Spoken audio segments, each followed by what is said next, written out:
السلام علیکم، بات کریں پاکستان والے۔ السلام علیکم حسن بھائی، کیسے ہیں؟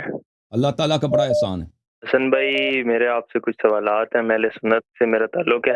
جی جی ہاں۔ میں کافی عرصے سے آپ کو سن رہا ہوں، تو یہ آپ جو مطلب کہ ابو بکر اور عمر اور ان کے بارے میں جو مطلب بتاتے ہیں صحیح بخاری اور ان حدیث سے کی کتب سے، تو اس میں جو انہی کتاب میں جو باقی ان کے بارے میں حدیث ہیں، مطلب ان کی کچھ ان کی شان میں ہے یا اس طرح، اس کے بارے میں آپ کی کیا رائے ہے؟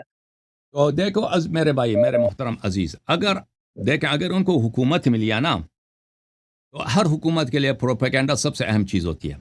ابھی جو ہے، آپ تاریخ میں جتنے حکومتیں گزری ہیں، اس طرح نہیں ہے کہ پروپیگنڈا صرف ہمارے عصر میں ہے۔ یہ پبلک اوپینین کو کنٹرول کرنا اور پروپیگنڈا کرنا اور انفارمیشن فلو کو کنٹرول کرنا، یہ آج کے زمانے میں بھی ہر حکومت کا ایک بنیادی ضرورت ہے۔ پرانے زمانوں میں بھی یہی تھا۔ اگر آپ مثلا اس پرانے زمانے میں بادشاہ ہوتے تھے، تو آپ کے لیے نہایت ضروری ہے جو آپ کے شہری ہیں ان کے سامنے آپ کا جو چہرہ پیش کیا جاتا ہے وہ چہرہ بہت اچھا چہرہ ہو، اور ایک بہت ہی آپ کے خلاف شہر میں یا آپ کی جو حکومت ہے، حکومت کا جو دائرہ ہے، اس میں کوئی آپ کے متعلق غلط باتیں نہ پھیلائیں۔ تو اس لیے پرانے زمانوں میں شعراء ہوتے تھے، ہر دربار میں بادشاہ سلامت رکھتے تھے ادھر 100-200 شاعر کو۔ ان کا کام یہی تھا کہ صبح سے شام تک وہ شعر لکھتے تھے بادشاہ کی مدح میں۔ بادشاہ ہمارا اتنا بہادر ہے، بادشاہ ہمارا اتنا خوبصورت ہے، بادشاہ ہمارا اتنا، اس کے فتوحات زیادہ ہیں، بادشاہ سلامت اتنے فقیروں سے، غریبوں سے، بیواؤں سے اتنے محبت کرتے ہیں۔ حالانکہ وہ بادشاہ جو ہے وہ سارا دن وہ اپنے عیاشی میں بھی لگا ہوتا تھا نا، تو اس کو، لیکن یہ ان لوگوں کا کام یہی تھا۔ یا شہر کے جو ملک کے جو علماء ہوتے تھے، مثلا اگر آپ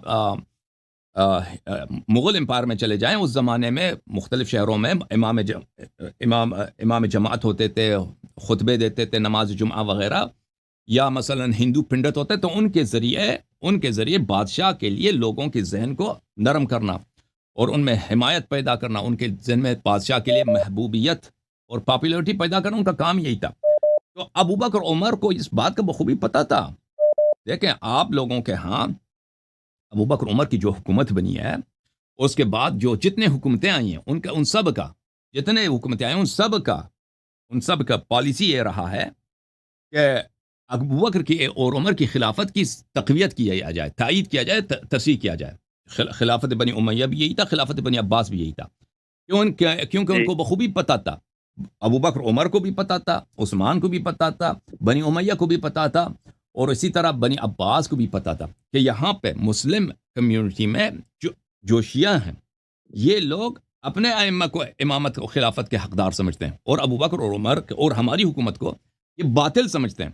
تو ان کے لیے نہایت ہی ضروری تھا کہ امیر المؤمنین علیہ الصلاۃ والسلام کو منصوص بالخلافہ نہ کہا جائے، کیونکہ اگر امیر المؤمنین علیہ السلام وہ منصوص بالخلافہ ہیں، اور ان کے بعد ثابت ہو جائے گا پھر امام حسن، امام حسین علیہ السلام، پھر اسی طرح ائمہ علیہ السلام، یعنی منصور دوانقی کے زمانے میں امام جعفر صادق علیہ السلام، ہارون کے زمانے میں امام کاظم علیہ السلام، مأمون کے زمانے میں امام رضا علیہ السلام، یہ لوگ خلافت ان کا حق بنتا ہے، تاکہ لوگوں کو یہ پتہ نہ ہو۔ تو اس انفارمیشن کو کنٹرول کرنا نہایت اہم تھا، اور اس میں سے سب سے اہم جو تھا طریقہ کاری تھا کہ ابو بکر اور عمر کی خلافت کو ہمیشہ شرعی طریقے سے پیش کیا جائے، ان کی خلافت صحیح ہے۔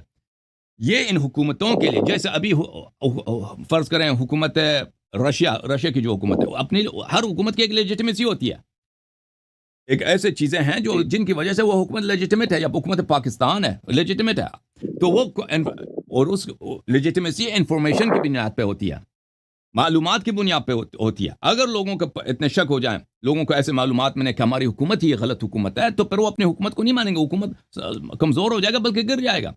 تو اسی لیے تاریخ کے طول میں ابو بکر اور عمر کی خلافت کے اس بات کے لیے وہاں پہ حدیث بنانا کون سا مشکل کام ہے؟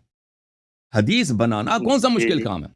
ہاں، تو اور یہ سب احادیث جتنے بھی روایات ہیں ابو بکر عمر کی مدح میں، یہ سب قرآن کے مخالف ہیں، کیونکہ جب قرآن نے واضح الفاظ میں ابو بکر عمر عائشہ ان تینوں کو بار بار قرآن مجید نے میں آپ کو بہت ہی تواضع کے ساتھ آپ کی خدمت میں عرض کر رہا ہوں، اور بہت ہی خود انکساری کے ساتھ، آپ برا نہ مانیں، قرآن مجید نے بار بار ان کی تکفیر کی ہے، میں نے ابھی آپ کا میرے مناظرات دیکھ لیجئے کہ سورہ تحریم میں عائشہ کے متعلق، سورہ حجرات میں، سورہ آل عمران میں اور سورہ توبہ میں ان لوگوں کا ایمان بار بار اللہ تعالیٰ نے نفی کیا، اور ان آیات میں کوئی وہ بھی نہیں ہے، اختلاف بھی نہیں ہے کہ یہ آیات کا شان نزول ابو بکر، عمر اور عائشہ کے لیے ہے، کوئی اختلاف بھی نہیں ہے۔ تو اگر ان لوگوں کی وقت یہ تھی کہ رسول پاک صلی اللہ علیہ وسلم کے زمانے میں ان کو کبھی رسول پاک صلی اللہ علیہ وسلم نے کوئی اہم ڈیوٹی نہیں دیا، کبھی نہیں دیا ابو بکر عمر کو، ان کی کبھی کوئی پوزیشن تھا ہی نہیں ہے، ہاں ان کو فوج کا کمانڈر بنایا ہو، ان کو کچھ بھی دیا ہو، یا ان لوگوں نے کچھ کارنامے کیے ہوں، کسی کفار کے سامنے انہوں نے جنگ کیا ہو، کچھ بھی نہیں ہے، بلکہ اس کے برعکس رسول پاک صلی اللہ علیہ وسلم کے سب سے بڑا اعجاز کیا ہے؟ قرآن مجید۔ رسول پاک صلی اللہ علیہ وسلم جب قرآن مجید تلاوت فرماتے تھے تو مسلمان کافر حق بک رہ جاتے تھے، قرآن کی عظمت کی وجہ سے، قرآن مجید کی فصاحت و بلاغت سے، اور اس میں جو حکمت ہے وہ اسی لیے کفار کہتے تھے کہ یہ جادوگر ہیں، یہ ہمیں جادو کرتے ہیں، کیونکہ ان کے کلام میں ایک ایسی بات ہے کہ اگر ہم سن لیں تو ایک دفعہ ان کے گرویدہ ہو جاتے ہیں، پھر ہم جو ہے کان نہیں ہٹا سکتے۔ تو یہی رسول صلی اللہ علیہ وسلم سے قرآن کی آیات انہوں نے تلاوت فرمائی ہے، ہم نے نمازوں میں پڑھی ہے، لوگوں کو سکھایا، اور سب مسلمان جانتے ہیں کہ یہ آیات ابو بکر عمر اور عائشہ کے مذمت میں، اور مذمت کیسی مذمت ایسی مذمت کہ اس میں ان کا عدم اسلام ہے۔ تو اس لیے اگر ان کا یہ پوزیشن ہے تو اس کے بعد جو روایات بنائی گئی ہیں ان روایات کی کوئی اہمیت ہی نہیں ہے، وہ روایات باطل ہیں، کیونکہ جو لوگ کعبہ جلا سکتے ہیں، آپ کو پتہ ہے مروان ابن الحکم آپ لوگوں کا خلیفہ ہے، مروان ابن الحکم جو ہے، ہاں مروان خلیفہ ہے، وہ صحابی بھی ہے، وہ بخاری مسلم میں اس کی روایتیں بھی ہیں۔ اس نے کیا کیا؟ اس نے کعبے کو جلایا، سب لوگ جانتے ہیں کہ اس نے کعبے کو منجنیق سے مارا ہے، جلایا بھی ہے، مسمار کیا، کعبے کو نہ صرف جلایا مسمار بھی کیا۔ تو یہ اگر ایک صحابی اپنی حکومت کے خاطر اور دنیا کی خاطر، اور کس کو وہاں پہ وہ شیعہ بھی نہیں تھا، وہاں پہ کون تھا؟ وہاں پہ عبداللہ ابن زبیر کو اس نے قتل کیا، عبداللہ ابن زبیر کو اس نے سولی پہ چڑھایا، عبداللہ ابن زبیر کی ماں جو ہے وہ بھی صحابیہ ہے، عبداللہ ابن زبیر خود بھی صحابی ہے، اس کی عمر 100 برس تھی، وہ اس کے بیٹے کو ان لوگوں نے کعبے کے سامنے سولی پہ چڑھایا، اور یہ 100 سال اس کی عمر تھی، یہ آ کے اپنے بیٹے کی سولی کے سامنے جس کمبے پہ اس کو چڑھایا تھا ان لوگوں نے، اس کا لاشا رکھا تھا، وہ آ کے وہاں پہ روتی تھی۔ جو لوگ کر سکتے ہیں، کعبہ شریف کو مسمار کر سکتے ہیں اپنی حکومت کے لیے، تو ان کے لیے کون سا مشکل کام ہے کہ وہ کیا کریں؟ وہ کچھ احادیث بنا لیں، اللہ آپ کا بلا کرے، تاکہ ان میں سے ابو بکر عمر کی خلافت صحیح ثابت ہو جائے، اور وہ سیاسی ایک ضرورت تھی اس زمانے میں، اور وہ آج بھی ایک سیاسی ضرورت ہے کہ جماعت عمریہ ابو بکر کے اور عمر کے فضائل کے شیعوں کا مقابلہ کرنے کے لیے محتاج ہیں۔ ابو بکر اتنے اچھے تھے، عمر اتنے اچھے تھے، کس لیے؟ تاکہ مقابلہ کیا جائے اہل بیت علیہ السلام کے لیے کہ ان سے بہتر تھے، یہ خلافت کے حقدار ہیں۔ تو یہ ضرورت آج سے نہیں بنی، یہ ضرورت ابو بکر عمر کے اپنے خلافت میں حد اعلیٰ پہ تھی، کیونکہ وہ جب علی علیہ السلام موجود ہیں تو یہ کیوں خلیفہ بنے؟ اور پھر ابو بکر عمر کے بعد بنی امیہ کے دور میں، بنی عباس کے دور میں یہ ضرورت حد اعلیٰ پہ تھی۔ کیونکہ اہل بیت علیہ السلام خلافت، سب جانتے ہیں خلافت کے یہ مدعی تھے، یہ کہتے تھے خلافت ہمارا حق ہے، امامت ہمارا حق ہے، اور شیعوں کا شروع سے عقیدہ یہی تھا۔ اور یہ ان کا اہل بیت علیہ السلام کا کردار ایسا تھا کہ کوئی ان پہ انگلی نہیں اٹھا سکتا تھا کہ کوئی کہہ دے امام جعفر صادق علیہ السلام دنیا دار آدمی ہے، لالچی آدمی ہے، یا گناہگار آدمی، یا علم نہیں ہے ان کے پاس، یا کسی بھی اچھے صفت میں وہ کسی سے کم ہے، یا امام کاظم علیہ السلام، یا امام محمد باقر علیہ السلام۔ تو جب اتنے شاندار اور اتنے سب کمالات اور سب خوبیوں کے حامل یہاں پہ ایک اپوزیشن ہے، گرچہ وہ جنگ نہیں لڑ رہے، لیکن وہ ان کے شیعہ اور بہت سارے مسلمان جانتے ہیں کہ یہی حکومت کے حقدار ہے، تو ان کے مقابلے کے لیے لازمی بات ہے، ہر حکومت کو ضرورت ہے کہ ان کا مقابلہ کیا جائے، اور ان کے مقابلے کے لیے سب سے اہم یہی ہے کہ ابو بکر اور عمر کی خلافت کی تصحیح کیا جائے، کیونکہ اگر ابو بکر اور عمر کی خلافت باطل ہے تو پھر بنی امیہ کا بھی خلافت باطل ہے, بنی عباس کا بھی خلافت باطل ہے, پھر امامت اہل بیت علیہ السلام کو ہوگی. لذا سب مسلمانوں کو یہ باتیں نہیں پتہ چلنی چاہیے. لذا وہاں اس زمانے میں, ابھی ہمارے زمانے میں انفارمیشن جو ہے پروپیگنڈا کس کے ذریعے کیا جاتا ہے؟ ٹی وی کے ذریعے کیا جاتا ہے, اخبارات کے ذریعے کیا جاتا ہے, اور ویب سائٹس کے ذریعے, چینلز کے ذریعے کیا جاتا ہے, ٹھیک ہے نا. ابھی آپ اگر مثلا حکومت پاکستان ہے, اس کی مخالفت عمران خان سے ہو رہی ہے. پہلے جب عمران خان کے ساتھ یہ حکومت پاکستان ان کے تعلقات اچھے تھے تو عمران خان ایک ہیرو تھا.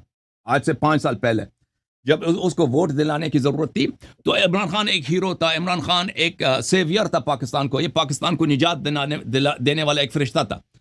لیکن یہی اب ٹی وی ہیں, ان پہ میں نے سنا ہے کہ اب عمران خان کا نام لینے پہ بھی پابندی لگی ہے کہ آپ ان ٹی ویز پہ ان کا نام نہیں لے سکتے.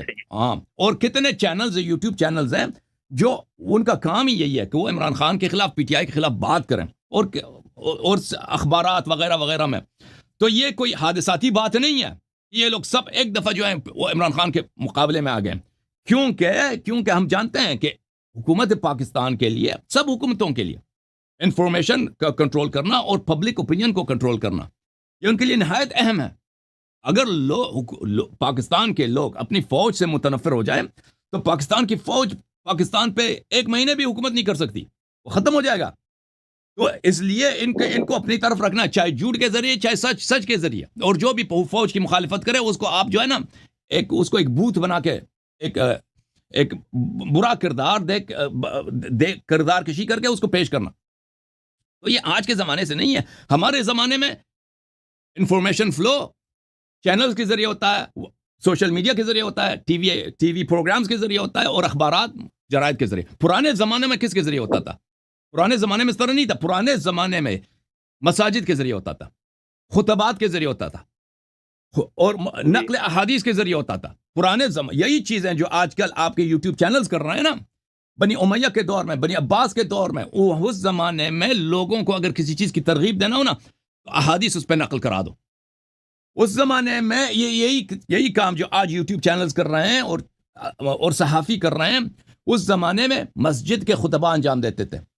مسجد میں جو لوگ خطبے دیتے ہیں, احادیث سناتے ہیں, اور پھر ان کے احادیث کے حلقے ہوتے تھے کہ ان کے پاس لوگوں کو احادیث سناؤ. تو وہ احادیث سناؤ جس سے حکومت کی مصلحت ہے. اگر وہ حاکم وقت, بادشاہ وقت, وہ بیوقوف نہیں ہے. بیوقوف آدمی کبھی حکومت نہیں کر سکتا. اگر آدمی بیوقوف ہے, اسٹوپڈ ہے, اس کی حکومت 2 دن نہیں چل سکتا. تو یہ لوگ حکومت کرتے تھے, وہ اچھی طرح سے کھڑی نظر رکھتے تھے کہ کون ہمارے حق میں لوگوں کو باتیں سنا رہا ہے, کون ہماری ضد میں باتیں سنا رہا ہے. جو ان کے حق میں باتیں سناتا ہے اس کے اعزاز کرو, پیسے دے دو, ان کو مقام دے دو. اور جو ان کے ضد میں کوئی ایسی حدیث نقل کرے جو ان کی حکومت کے مخالف ہے تو ان کی تفسیق کرا دو, بلکہ ان کو قتل کرا دو, ان کی زبان کاٹ دو. اسی لیے بنی امیہ کے زمانے میں کتنے بڑے راویاں کہ ان کو لے کے آتے تھے کہ آپ کہتے تھے علی علیہ السلام کو گالی دے دو, اگر گالی دیا تو ٹھیک, نہیں دیا تو قتل ہو جائیں گے. میں آپ کو عطیہ عوفی کا واقعہ میں نے شاید آپ کو سنایا ہے کئی دفعہ.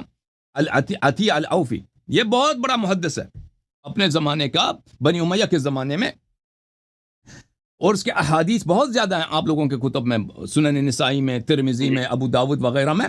میں آپ کی خدمت میں دکھاؤں کہ یہ شخص, یہ کتاب تاریخ طبری جلد نمبر 9 شاہ مؤسس العالمی للمطبوعات, یہاں پر ملاحظہ فرمائیے صفحہ نمبر 603 میں سنہ 111 کے واقعات میں عطیہ عوفی کے متعلق انہوں نے کہا کہ حجاج نے محمد ابن قاسم, وہی محمد ابن قاسم جو سن آیا تھا لشکر لے کے, ان ادعو عطیہ فإن لعن علی بن ابی طالب علیہ السلام وإلا فضربه 400 صوت. حجاج ابن یوسف نے اپنے بھتیجے کو کہا, محمد ابن قاسم کو, کہ تو جو ہے عطیہ عوفی کو بلا دے, اس سے کہہ دے کہ لعنت کر, گالی دے سب لوگوں کے سامنے دربار میں علی علیہ السلام کو.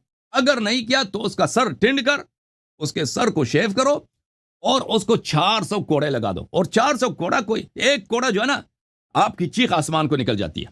2 کوڑے, 3 کوڑے, 4, 5, 10, 100 کوڑے میں آدمی کے مرنے کا احتمال ہوتا ہے. 200 کوڑے میں تو مر جاتا ہے. 300, 400 تو کوئی بچ ہی نہیں سکتا. تو اس کا کیا ہوا؟ ہاں, وَحْلُقْ رَأْسَهُ وَلَحْيَتَهُ, اس کی داڑھی بھی ٹنڈ کرو. اس نے اس کو بلایا کہ یہ کام کرو, اس نے نہیں کیا. تو اس کو یہی کام اس کے ساتھ ہوا. تو اتنا بڑا عالم کہ اس کی روایتیں اس کے سب کتابوں میں موجود ہے, تو کس لیے اس کی اس طرح بے عزتی کرائی گئی کہ وہ لعنت نہیں کرتا. اب کسی کو اس وقت میں جب ماحول اتنا ایسا ہے کہ آپ کہ نام بھی نہیں لے سکتے نا. اب اگر آپ نارتھ کوریا میں ہوتے ہیں, نارتھ کوریا میں اگر آپ وہاں پہ جو ڈکٹیٹرشپ ہے وہاں پہ اگر آپ ان کا جو گریٹ لیڈر ہے اس کا آپ تعریف نہ کریں تو آپ کو وہ قتل کر دیتے ہیں. وہ مخالفت تو دور کی بات ہے. تو اس زمانے میں لازمی بات ہے کہ روات ایسے احادیث نقل کریں گے اپنی جان بچانے کے لیے اور دربار کو خوش کرنے کے لیے, اور دربار ان لوگوں کی حوصلہ افزائی کرائے گا کہ آپ وہ احادیث نقل کرو جن سے ہماری سیاسی مخالفین جو ہیں ان کی جو ہے اوقات نہ رہے لوگوں میں, ان کی بے عزتی ہو. تو اسی لیے ایسے روایت بنائی گئی. تو اب ملاحظہ فرمائیے, میں آپ کی خدمت میں عرض کروں, کتاب ہے کتاب الموضوعات جز نمبر 1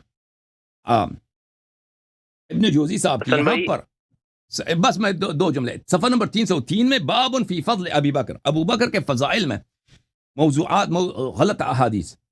قد تعصب قوم لا خلاق لهم يدعون التمسك بالسنة فوضعوا لأبي بكر فضائلا.